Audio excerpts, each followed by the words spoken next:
Welcome to the Impactful Leadership Show. I'm your host, Greg McDonough. John Lennon once said, "A dream you dream alone is only a dream. A dream you dream together is reality." Join me as we connect dreams to reality by chatting with innovators from around Washington, D.C. Our show is proudly sponsored by the D.C. chapter of the Entrepreneurs Organization. This is the Impactful Leadership Show. Well, welcome everybody to the Impactful Leadership Show. My name is Greg McDonough. I'm the CEO and founder of Blackburn Capital Advisors. I am also the chapter president of the Entrepreneurs Organization of Washington, D.C. Today's guest is the dynamic voice in the interior design world. She's the founder of Play Your Genius Out, a speaking, education, and coaching company. She teaches entrepreneurs and leaders to give themselves the same gifts that they give their clients: clarity, vision, and beauty. When they do, their businesses grow, as does their lives. Welcome, Angela Merola. Hey, nice to see you, Greg. Thank you. Great. Yeah, it's great to have you on the show. Oh, I'm excied. Awesome. We're going to have a great conversation, as we always do. That's right. That's right. Well, let's jump right into it. You know, our focus here is very much on leadership, and I would love to hear your thoughts on misconceptions in leadership. Yeah.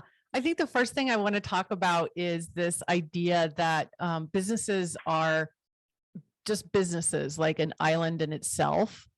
And the idea here is, the reality is that businesses, especially with entrepreneurs, they are a collection of those leaders and those people who are a reflection of their own characteristics and their own traits, their own liabilities, their own assets.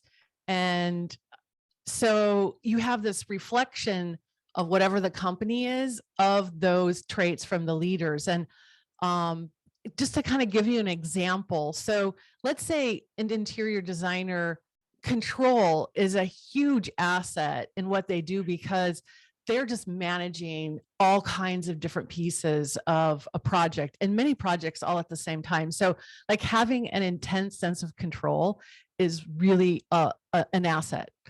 But when you're trying to take your business to the next level, having that much control with, say, your team, or the kinds of things that you need to, say, delegate that, you know, somebody else could be doing on your behalf, that's really a liability.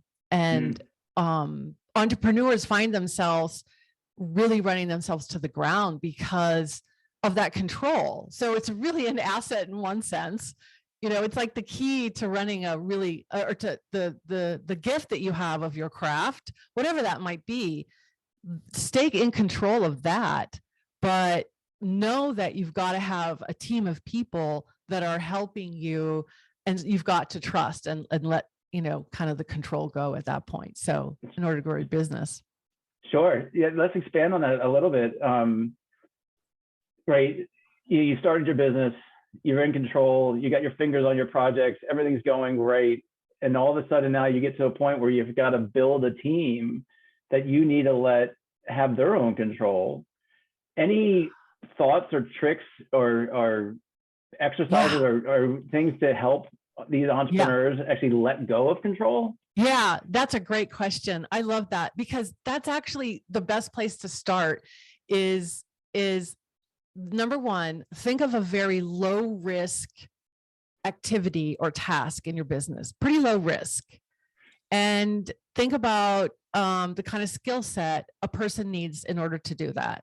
So let's say manage your calendar, or like an interior designer, it might be CAD. You know, that's a super technical skill. It's pretty low risk because it's not in front of a client.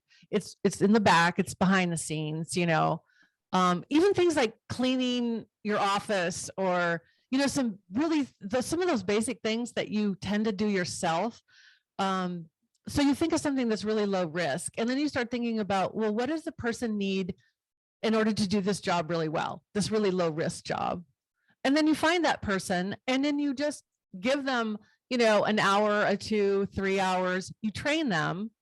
And when, the biggest thing is when, for people that have a lot of control, is if you can get started and you do it on something that's simple and low risk, and you have a really good success, then you see how much time it opens up for yourself. And this is the bigger thing, is the energy. Because as an entrepreneur, we have like a limited amount of time and a limited amount of energy. And if we max ourselves out all the time, it's just burnout and it's over. It's just like, so being able to identify a lot of low risk things that you can have somebody do part-time, gives you the confidence to realize, oh, I can train somebody to do this. I'm not the only one who can do this. Right. Yep. Yeah. Yeah, that's interesting. It's, what came to mind for me is around fitness. And you start thinking about your fitness goals and they feel really overwhelming, right? It's like, hey, I want to lose 15 pounds, or I want to gain 10 pounds of muscle, or I want to finish a triathlon. But really, when you break it down into, okay, well, tomorrow I'm going to step on the scale, and that's low risk. I'm not going to the gym. I'm not putting my sneakers on, but it's something that progresses towards the end goal, makes that journey a little bit easier. And it's similar to what you're saying about, hey, if you need to start delegating or growing your business and building a team, find something that allows you, it's not in front of your client that's could cause a sort of an issue, but it gives you the confidence to delegate, to build a team, and really at the end of the day, build trust. Yeah. And I like what you said. Your point was about success. Find something that you can have success with. Like, right? A lot of people I work with, they're so busy and they'll say, I just want a house cleaner. Okay, well, that doesn't quote unquote have to do with your business, but yet it does, because if you look at your business as you are the asset, you are the product, your level of energy, your level of ability to have creative thinking, thinking fast on your feet, like you are the product. and how well you take care of yourself is how well your company is going to do. So if you need to get a house cleaner, or you need to get a virtual admin, get it, because they can do all that stuff. Even if you don't even know, like, what can you do for me? They'll be like, I can do this, I can do this, I can do that. And, the control kind of goes, oh, can they really do that? And you just, like, to your point, it's about small little steps. That's so funny, Greg, because this is one of my favorite books. And, I know you can't see it, but it's called Start Small. And it's called Intentions and Activities to Create a Life You Love. And who wrote it? I don't know who wrote it, but you can get it at liveinspired.com. liveinspired.com. And it's a lot about, it's a workbook, and it's some of the things that are the same things I do with my clients. Like, what are the small, tiny things you could do to improve your day? So, I'm going to go off a little bit. One of the things I just read about that I do with my clients too, I love, it's around marketing and networking. I know this is a little different topic, but it says, think about the people in your life that sustain you, that you want more of, that you want to be around more. So it could be in business. It could be, you have very specific people that you work with that you work really well with. And then it said on it's like a little worksheet. So on one side, who is it? And then on the other side, is it, how do they sustain you? And then you do this whole list, and you might think of, and then you can add, so people that are already sustaining you and supporting you in your business.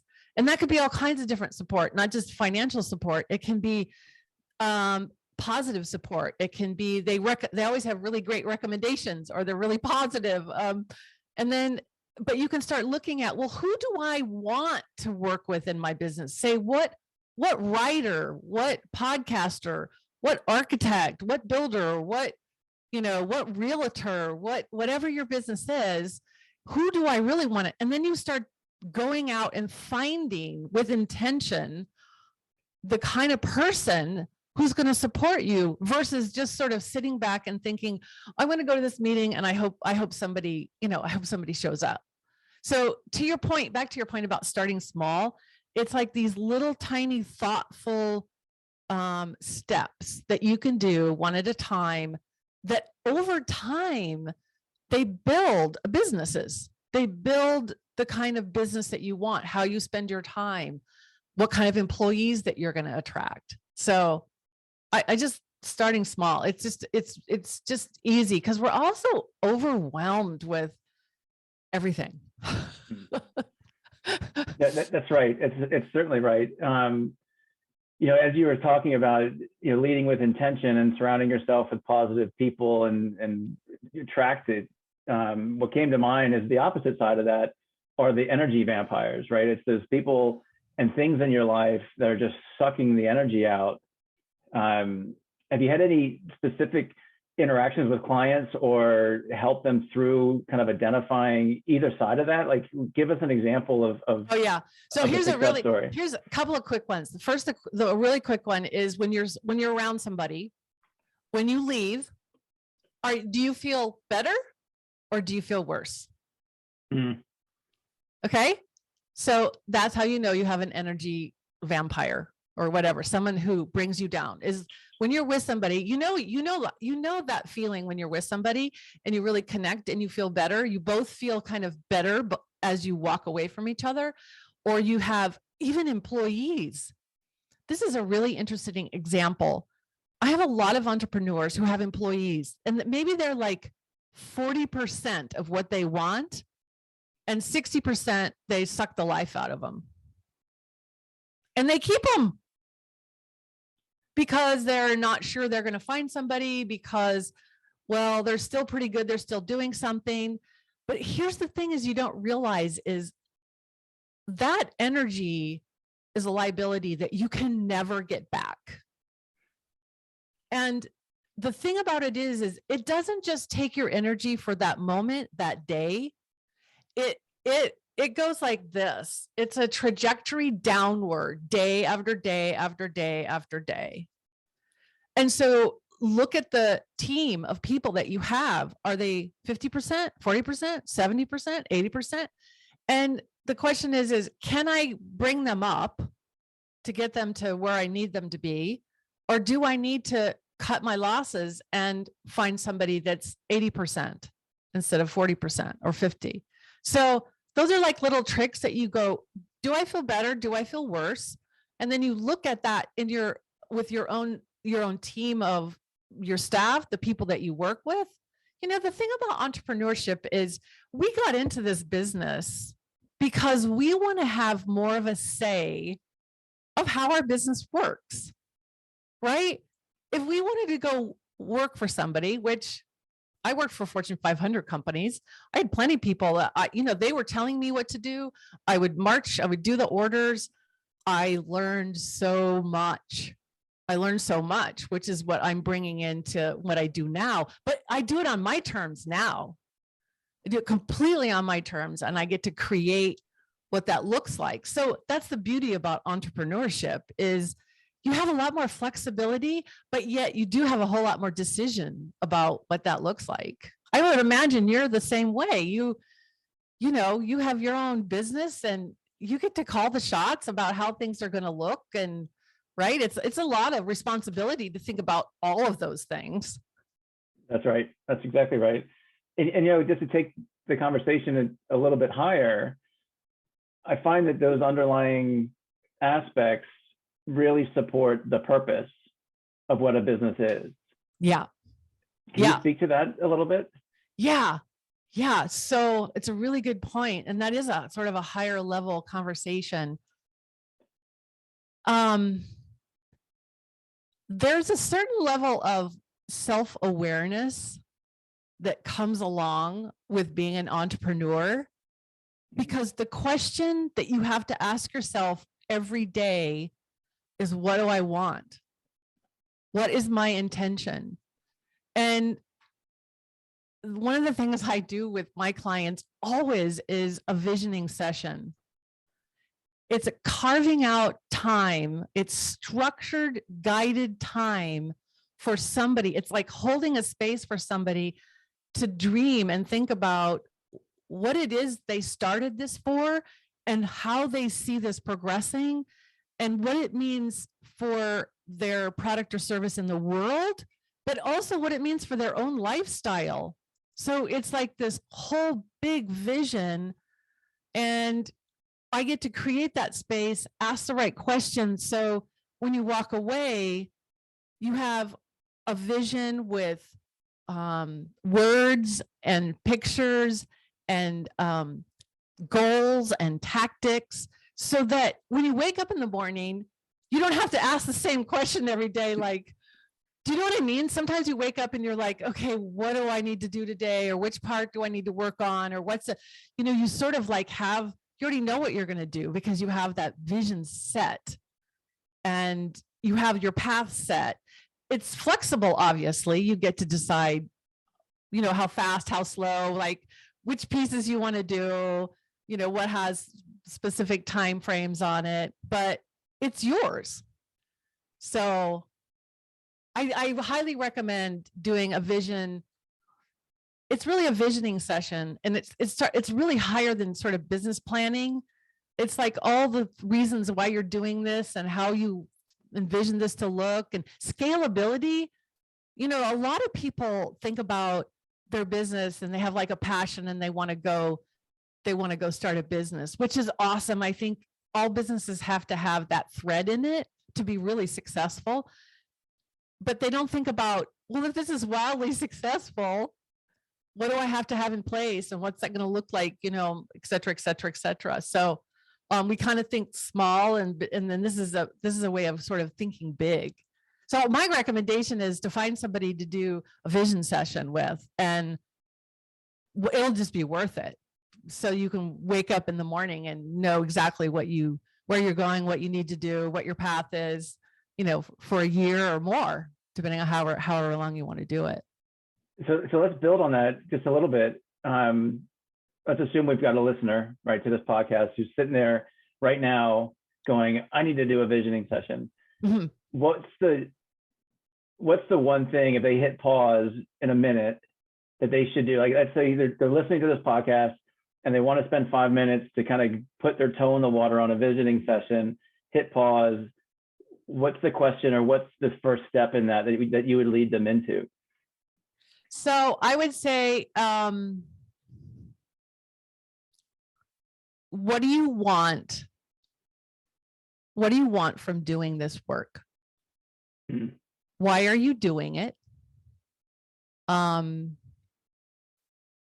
how do you want your life to look every day?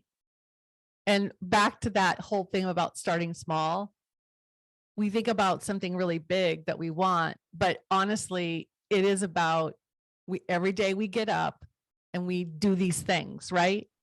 So if you can just start thinking about, well, what do I want my day to look like at a really small level? Like, for example, am I a morning thinker or an evening thinker? So if you get up first thing in the morning and you're like if your brain is supercharged in the morning, it's probably not the best activity to like look at emails and do mundane things, right? It's probably best to do something like on your business or something that requires a whole lot of creative energy or big thinking, right? But if you're an evening thinker, then don't get up in the morning. Like, don't force yourself to do really hard thinking in the morning. Do super mundane things in the morning, right? So the question is what do I want my day to look like? Why am I doing this? Because when you get to the why of what you're doing, that actually starts informing the choices that you make and what you're doing during the day. Does that make sense? It does. Yeah, and I've done similar exercises where I'd carve out, I'm a morning person, so I'd carve out 15 minutes every morning for 5 days straight, and I'd ask that question to myself with the computer off, my phone tucked away, like just me and in silence, and a piece of paper and a pen. And I would answer that question And then the following day, I'd answer the question. And it's interesting to watch it evolve, even from a Monday to a Friday, of what that why is. Yeah, it is really interesting. And if you can allow yourself to do that over time, you actually get to a richer, bigger, deeper why than what might have been on the surface.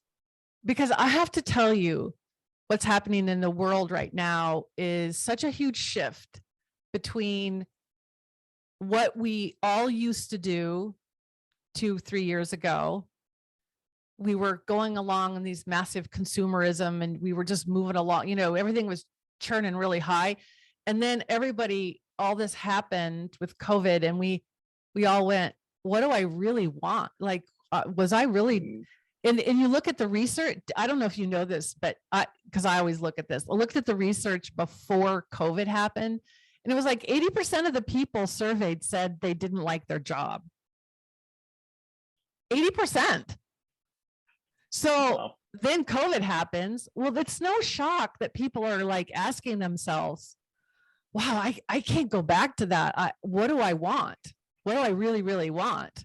And so we're all like in this deep dive about what do we want our lives to look like? And it's a really hard question. Yeah. Like if you get the privilege to have somebody go, what do you want? It's not that easy. And it takes a while. So I love that, like every day you sit down and like, what do I want? Why am I doing this? What's important to me? It will change because the easiest things comes to the surface. Okay. So it takes a while to get to the harder thing. I don't mean harder. I just mean that takes a little bit more access to get to allow ourselves to get to what do I really, really want? That's fair. Yeah. Like so some of the people I work with, they struggle with, I'm such and such age. I should have such and such kind of business. I should be such and such kind of successful. It should look like this. And I just go, oh my God, like, who is that? It is somebody, but is that really you? So it's like, we battle between the person that, like, I don't know, society or what we think it's supposed to look like. And then when you start chipping away and allowing yourself to actually get in touch with what you really, really want, oh my God, you will just find that you start choosing things during the day that give you more energy. And you start not choosing things that drain your energy. So now suddenly you're multiplying your time and your energy by aligning with what's most important to you. And then what happens is, like, I don't know if you found this when you did this, but maybe you say, today, I want to reach out to so-and-so. That wasn't on your list, right? But suddenly you reach out to that person and they have a client, or they need you, or, it's just really amazing how things start aligning when you decide, well, this is my true work. This is my true path. This is my true thing that I'm doing in the world. So let's expand on the my true work. Clearly you're a dynamic voice, right? In the interior design space. Was that intentional? I mean, were you looking to get into interior designers? Is there something about that industry or the characteristics of who works in that space that attracted you to it? Yeah, so it's kind of an interesting story. So I was in Fortune 500 company. I was being a executive coach, but I didn't really know that's what it was called.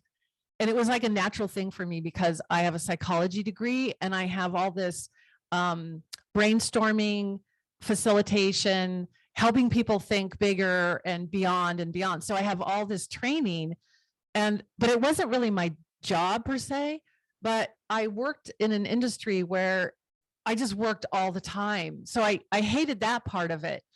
And I was in the kind of a situation where I now help people, but I was like, I don't know what to do. I love what I do, the part that I do, but I don't like this Fortune 500 situation. But I was getting paid so much money. I was like, I can't, I couldn't, it's just really hard for me to leave. And so I'm a meditator. And so I kind of meditated and I said, listen, I need some help. I need a sign to tell me that it's okay if I leave this seriously lucrative job. And in 48 hours, I got a phone call from a woman that I had seen a year ago. And she goes, I know this is totally a random call, but I would love to have you be my coach.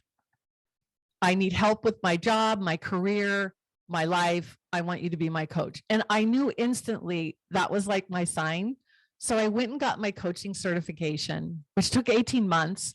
At the same time, because I'd had so much training anyway, I was taking clients on, and that just led to more people asking if I could coach them because it was all word of mouth. So I'm doing my coaching, training, certification. I'm coaching people. And a woman who's an interior designer called me and said, listen, we had a speaker drop out for our group. Can you come and speak? And I'm thinking, mind you, I got speaking training from a Harvard, old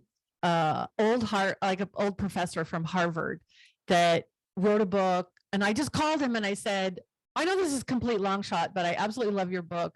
Would you do some speech training for me? Because I do this in my work and I don't know how to do this.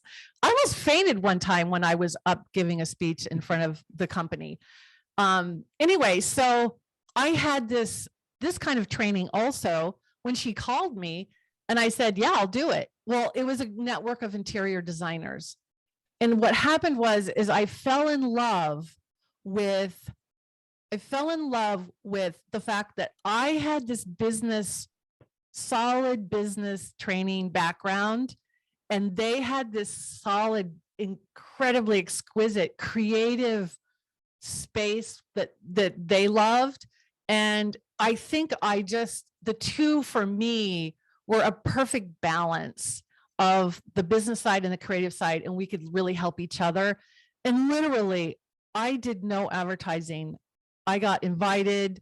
People sent me. I traveled around the country and I spoke. I became one of the most sought after speakers in the interior design group. I've spoken for Architectural Digest in New York City and High Point Market. So it just became kind of, you asked me the question. I think it's really, I wanted some creative business balance. I didn't know exactly what it was, but I just completely opened myself to possibilities. And then the phone started ringing. And that's and by the way, I have to tell you this. I see this with my clients all the time. They do intentions. We talk about what they really want, and their phone starts ringing, which is one of the myths I was going to talk about. Like, yes, you have to do business planning, and yes, you have to do all the smart business things, but don't throw out the power of intention. Because I had a client, and this was during COVID. She lived in Manhattan. Everybody left Manhattan. Everyone was leaving. They were going out. That was her business. And she said, I want clients out, like in Westchester and the Hamptons and all these different places. Well, within a few months, with the intentions and the vision, she had 3 clients in the Hamptons. Wow. She didn't, so, it's like one thing led, and then she ran into a real estate agent, and one thing led to another, so anyway, so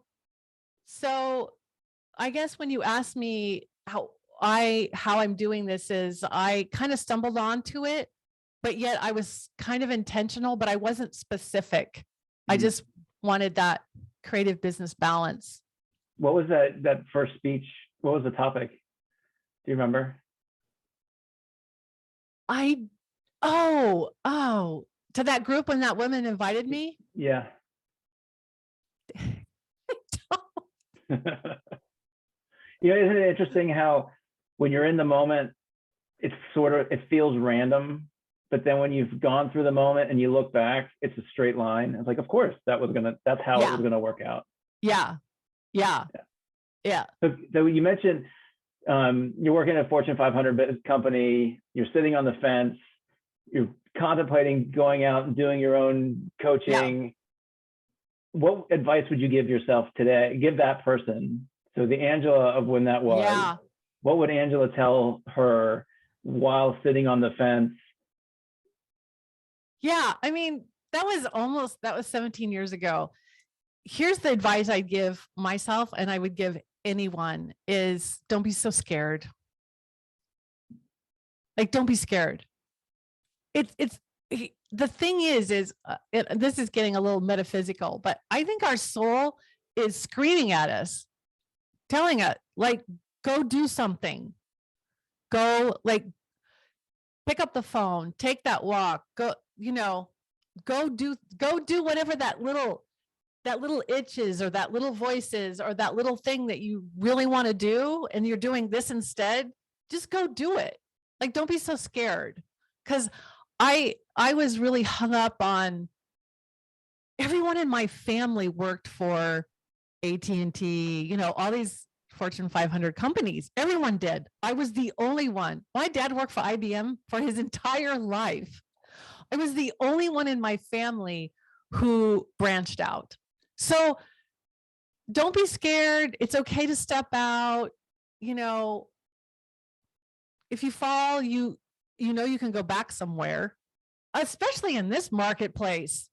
This marketplace is so fertile for entrepreneurs and different ideas. And like, it's so fertile that you can almost do anything that you want to do.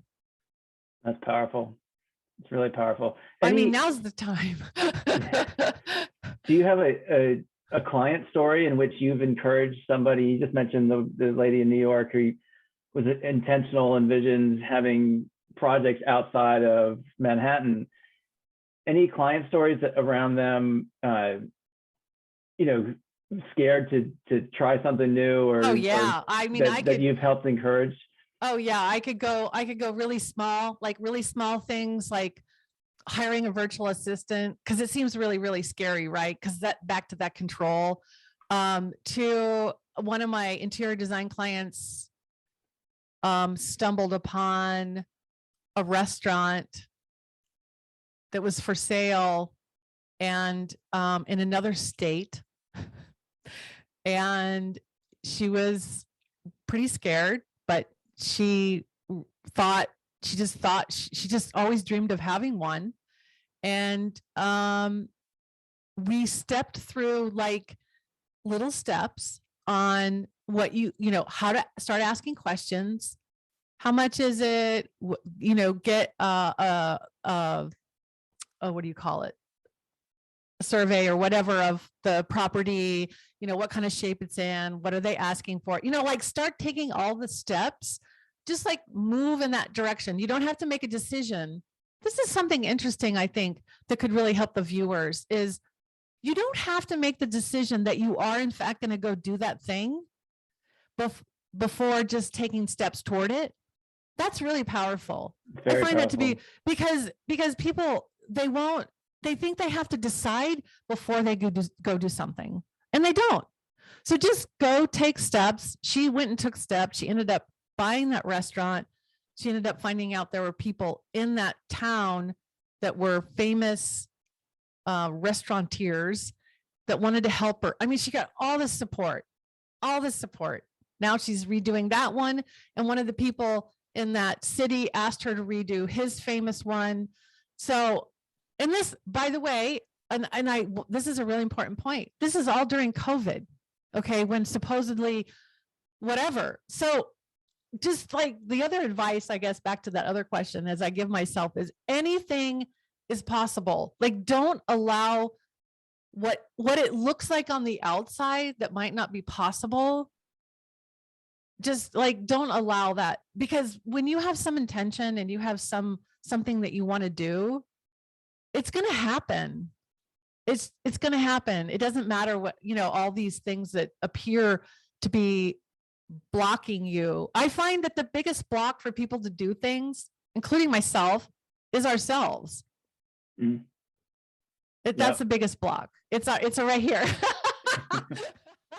You made me think, you're talking about decisions and decision making, and I love your process of just make a decision, get closer to the decision, like just learn some information, go do a survey, go dine at the restaurant. Yeah. I also find around decision making that decisions aren't binary, right? It's not lights on or lights off. Like after you've made the decision, there's other decisions you can make that if that was the wrong decision or not as good of a decision as you thought it was going to be, that you can correct for, right? So if you make a decision to buy a home and you're fretting about it, you can always sell that home. You might not be able to sell it for what you bought it for, and there's some downside, right, but it's not, you're going to go to zero, right? It's not black or white or zero or one. Like, so, moving forward is more, to me, is more important than fretting about the decision making. Yeah. It's like, that's another big one. It's like fear of making a mistake. Mm. And you think about the word mistake, it's mistake. That's all it means. Awesome. It doesn't mean disaster. It doesn't mean you're screwed. It doesn't mean whatever, it just means a mistake. But here's my philosophy, Greg. I don't believe in mistakes. I just don't believe in them, because everything that I've done and everything I see my clients do, they learn something from it that if they hadn't gotten that little nugget, then it wouldn't have informed them of something that's happening in the next decision or 5 decisions down or the business or whatever. I have my clients all the time tell me, wow, if that didn't happen 5 years ago, I wouldn't have been able to be doing X right now. If I didn't learn that, I would not have been able to do this. So I don't believe in mistakes. I believe that, like you said, you take a step and then you make a decision. Do I want to take another step, or do I want to go over here, or do I want to go over there? Who's the guy that owned Apple? I'm trying to think of his name. He's famous. Jobs? He passed Steve away. Jobs? Huh? Steve Jobs? Steve Jobs. Steve Jobs. Jobs. He was giving a talk at Stanford, and he talked about these dots. Our life is like dots on a piece of paper. And when we make a decision, the line goes from one dot to another dot. And then we make a decision and it goes to another dot. And we're just picking these dots. And we don't know what the picture looks like in the beginning. It's a bunch of dots and it starts with lines. And in the end, you have this picture. And we can make it go anywhere we can make those choices. But each one informs the last. And so I just find that it's like life is like a big education. It's like a master class. You get smarter, if you kind of look at it that way. But I like your point. If you look at it in black and white, it's like you throw out like, oh, that didn't work. Well, wait a second. What did you learn? Like, what was the information? What can you take forward from what just happened there? You bought the house or whatever, you didn't make all this money. Well, what did you learn? Did you have some happiness? What memories did you have while you were there? What did it do for you? I did have a client once. Well, I have lots of clients, but this came to mind is she had an employee, and she had an employee for about 5 years. Excellent employee, dream employee, did amazing. And something went kind of wacky, and this employee started taking money from her. And so obviously she fired her, but she was having trouble hiring anyone, trusting anyone, because she was focused on the last, 3 months instead of the first 5 years, right? Of the amazing things how she helped her get to where she needed to go. And so the moment, like we could have that moment, like, oh yeah, when you focus on that part that was really, really bad, you're actually carrying that with you like a suitcase moving forward as you go in life, right? It's like, it's like hauling your trash with you, you know? That's So, fantastic. yeah. Awesome. Well, Angela, I could keep going on and on and on. These Yeah. are really interesting conversations. For the audience, how are you? How can we find you? Are you LinkedIn? Are you Instagram? Are you email? Are you website? Yeah. What's the best route to find you? Well, playyourgeniusout.com has a vast amount of information. It also has education. It has continuing education for interior designers, but all kinds of business tips on it. I'm on LinkedIn. I'm on Instagram. Angela Merola at live.com is my email. So yeah, YouTube.